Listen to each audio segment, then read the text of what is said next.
I've been a dermatologist for years, and I still see women in their 20s, 30s, 40s, 50s, and 60s still using the wrong products. And it's because they don't know what's exactly causing their uneven skin tone and those unwanted dark spots. And this confusion is causing them lots of frustration and thousands of dollars spent on products that will never work for their type of discoloration. So today I'm going to break down exactly what's causing your uneven skin tone, the different types of hyperpigmentation, and the specific ingredient that can help clear your skin tone in about 4 to 8 weeks. I'm Dr. Chino Abi, a board-certified dermatologist. Let's get into it. So it's important to understand the different types of hyperpigmentation because that will inform exactly how you address the issues on your skin. Most women use these terms interchangeably, but it's important to understand the difference. Hyperpigmentation is the umbrella term that refers to darkening of the skin due to excess melanin, which is the pigment that gives your skin its underlying color in the first place. The dark spots that we often see are just visible manifestations of that hyperpigmentation. According to Harvard Health, hyperpigmentation occurs when those melanocytes, which are the cells that produce melanin, become damaged and start overproducing melanin in response to certain triggers like sun exposure, trauma, or inflammation. The reason this distinction is so important is because the different types of hyperpigmentation require different approaches for the best results. For example, what works for sunspots might not be the best thing that works for melasma. It is important to note that the most common cause of hyperpigmentation is actually sun exposure. When UV rays hit your skin, your body produces more pigment as a defense mechanism to prevent your skin from getting damaged. But here's what most people don't know. More than 90% of the wrinkles and dark spots that we associate with aging are caused by cumulative sun exposure over time. This is what we as dermatologists refer to as photoaging. This is why sunscreen is so important if you're serious about getting even skin tone. Yes, even on cloudy days where up to 80% of those rays can still penetrate the clouds. Without daily SPF, any evening or brightening treatment that you're using is actually a waste of your time and a waste of your resources because it will be canceled out or at least slowed down significantly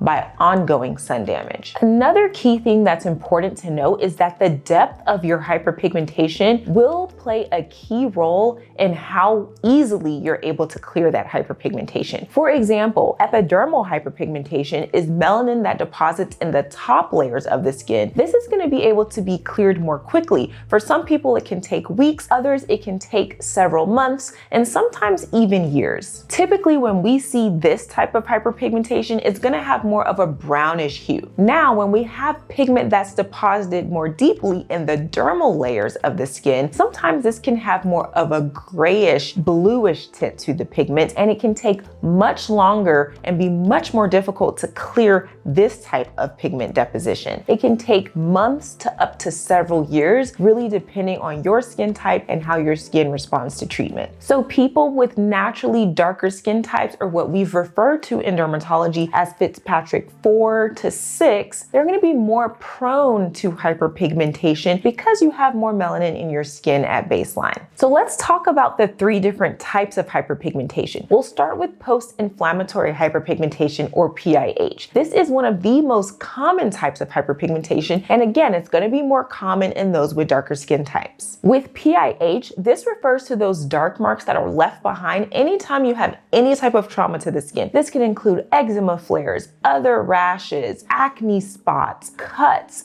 trauma, burns, or even overly aggressive skincare, so you want to be careful. Clinical research shows that this type of hyperpigmentation can last anywhere from a few weeks to several months, and in some who have more difficult cases, sometimes even up to a few years. One of the key mistakes that I see people make most often is not treating the thing that's actually causing the PIH, or post-inflammatory hyperpigmentation. So if you're somebody who's still getting active, uncontrolled acne breakouts or uncontrolled eczema flares, we want to make sure we focus on getting that under control first, because you're going to continue to make new dark spots or new areas of post-inflammatory hyperpigmentation if we're not actively clearing the root cause first. Now, melasma is another type of hyperpigmentation which you may have heard referred to as the mask of pregnancy. This is going to be triggered by sun exposure, but it also has a huge hormonal component. And typically when we see it, it's going to be these large symmetrical patches, typically on both sides of the face, but we can often also see it on the forehead, the upper lip,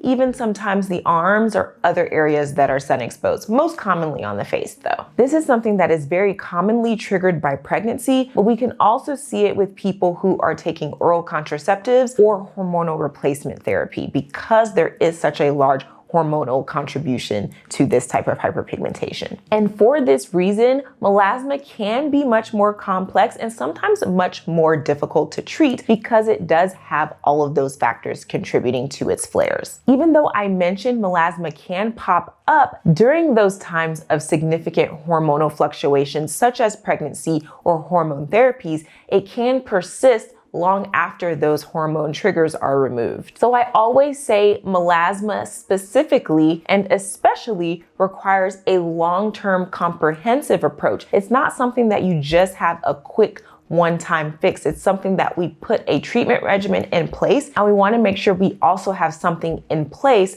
that we can maintain consistently in the long run, since melasma can be chronic. Another type of hyperpigmentation or dark spot that we commonly see is what we call sunspots or solar lentigines. These are typically going to present in sun-exposed areas as well, such as the face, the arms, the neck, the chest, typically areas that are getting a lot of sun exposure over the years, and those lentigines are building up over time with that cumulative sun damage. My favorite way to treat sunspots, and which I find to be the most effective, are actually with in-office laser treatments, but sunscreen is still going to be very important to prevent those sunspots from coming back. This is why we say sunscreen is one of your most important anti-aging ingredients, because it's not only used to prevent you from developing these signs of aging, but it's also used to help preserve your results. By the way, if you want to learn my step-by-step approach to achieving clear, glowing skin without the internet confusion and without the overwhelm, click the first link in my description below. But first, let's get into the ingredients that I think can actually be helpful. Vitamin C is one of the most researched ingredients that I think play a crucial role in your regimen for treating hyperpigmentation and achieving clear, glowing skin. It works by inhibiting the enzyme tyrosinase, and so it helps block that excess melanin production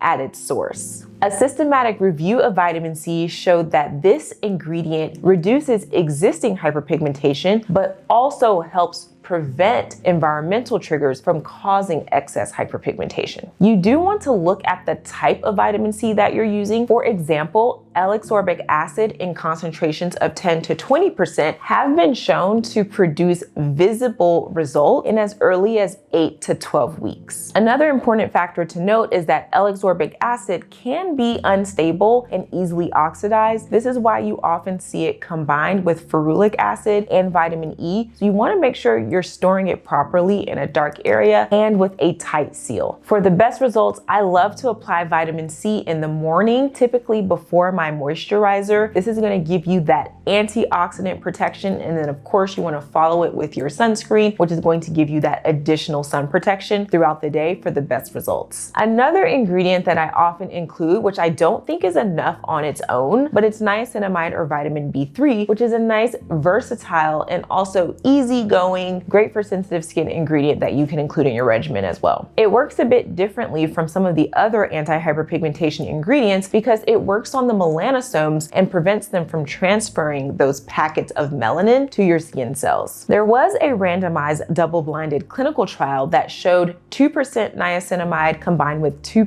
tranexamic acid showed visible reduction in hyperpigmentation in 8 weeks. So again, niacinamide is not going to be the first ingredient that I choose for hyperpigmentation, and I wouldn't use it on its own and expect it to clear everything, but it is a nice one to have, especially for those with sensitive skin, because it's very well tolerated and very versatile. It helps strengthen your skin barrier, can help control inflammation, and also helps reduce acne. And so you're going to be targeting multiple things at a time which we love. Tranexamic acid is another ingredient that I like to add on for hyperpigmentation, and it has some nice clinical data backing it. Now, tranexamic acid was more commonly used with OBGYNs to stop excessive bleeding, but of course we have hacked that for dermatology in much lower doses to work on hyperpigmentation. There have been several other studies showing that combining tranexamic acid with other anti-hyperpigmentation ingredients are helpful. For example, there was a 12-week study that combined 3% tranexamic acid with 1% kojic acid and 5% niacinamide, and that showed a reduction or improvement in overall melasma in those subjects. Another thing to note is that with really stubborn melasma that's not responding to topical treatments or in-office procedures, we will use low-dose oral tranexamic acid to help clear that melasma, especially for people who are really struggling because it has such an impact on overall quality of life. And so be sure to check this out with your dermatologist if you do fall in that category and nothing else has been helpful up until this time. Azelaic acid is another ingredient that can be really helpful and works by inhibiting that enzyme that's important for melanin production. There are some clinical studies that show 20% of azelaic acid has been as effective as 4% hydroquinone, but of course this is going to vary from subject to subject. Hydroquinone is still the gold standard for treating hyperpigmentation, but it does have a safety profile that we have to monitor, and some people would prefer to opt out of, and so it's nice to have these other options available. Now, of course, you can get prescription strength azelaic acid with your dermatologist or trusted professional, but there are some lower dose strengths that you can start with over the counter as well. The last one I'll mention for today, there are several others, and so we can do more of a deep dive in some upcoming videos, but kojic acid is another one, of course, that I will mention. It is a byproduct of fermenting rice, but we commonly use it in cosmetic products and also when treating hyperpigmentation. It is typically quite well tolerated and is just another ingredient that we can have in our arsenal when treating hyperpigmentation. So let's wrap up this video by discussing in general what's actually going to work for you. When we are treating hyperpigmentation, your foundation to start with, which is a non-negotiable, which you will probably hear me say ad nauseum, probably in every single video, sunscreen is going to be your foundation and your number one non-negotiable when we are treating hyperpigmentation. And this is simply because hyperpigmentation is worsened by sun exposure. And so it's going to worsen existing dark spots and also create new ones. And so it's really hard to make a lot of progress forward, regardless of which ingredients or in-office procedures you're using, if you are not using sunscreen. You're wasting your time and you're wasting your money if we don't have that in place. Now, according to the American Academy of Dermatology, you should be applying sunscreen daily no matter what, first thing in the morning, and you're actually supposed to reapply after 2 hours of sun exposure. This is going to be a requirement and can be the difference in speeding up your results and also seeing a significant difference and seeing your efforts pay off. I usually try to go for a physical sunscreen containing zinc oxide and or titanium dioxide because I like a broad spectrum coverage, and I also prefer tinted sunscreens anytime we're treating hyperpigmentation. Of course, the sunscreen that's going to be best for you is the one that does not irritate your skin and the one that you can use most comfortably and consistently. And so using one is better than not using any at all, but I thought I'd share those preferences. In general, I find combination therapy to be more effective than just single therapy alone. There is a caveat to this, of course, because you don't want to overdo it. You do want to introduce things slowly. I typically try not to introduce more than 2 or so ingredients at a time. Just give your skin some time to adjust to the ingredients and make sure it's not causing any irritation, which will cause more inflammation and more hyperpigmentation, as we know.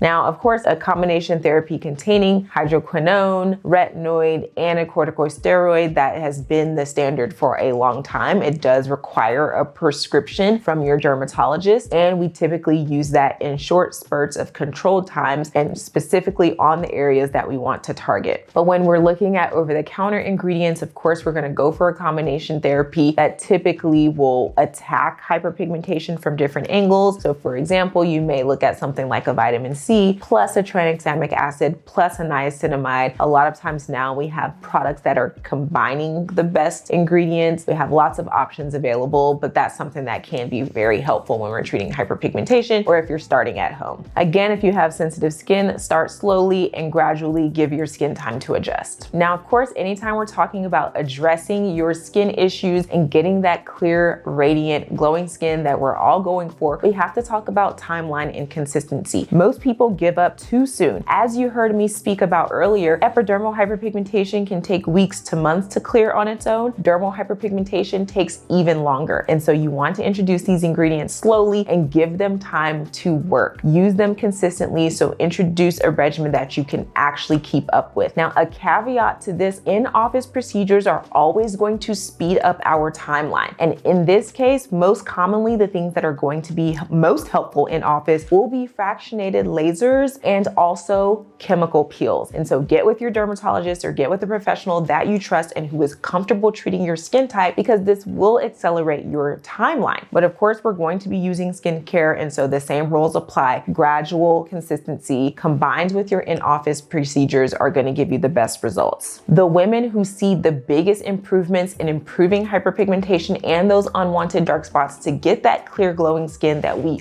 all want, understand what's causing those dark spots, and use science-backed ingredients and science-backed procedures consistently. I went through this exact journey myself, so trust me, I get it. I was struggling with hyperpigmentation, dull, uneven skin, and that's what led to my interest to becoming a dermatologist. Now, if you want to learn my complete system for achieving clear, radiant skin in 4 to 6 weeks without the confusion and without the internet overwhelm, be sure to check the first link in my description below. Don't forget to like, comment, and subscribe. We'll see you in the next video.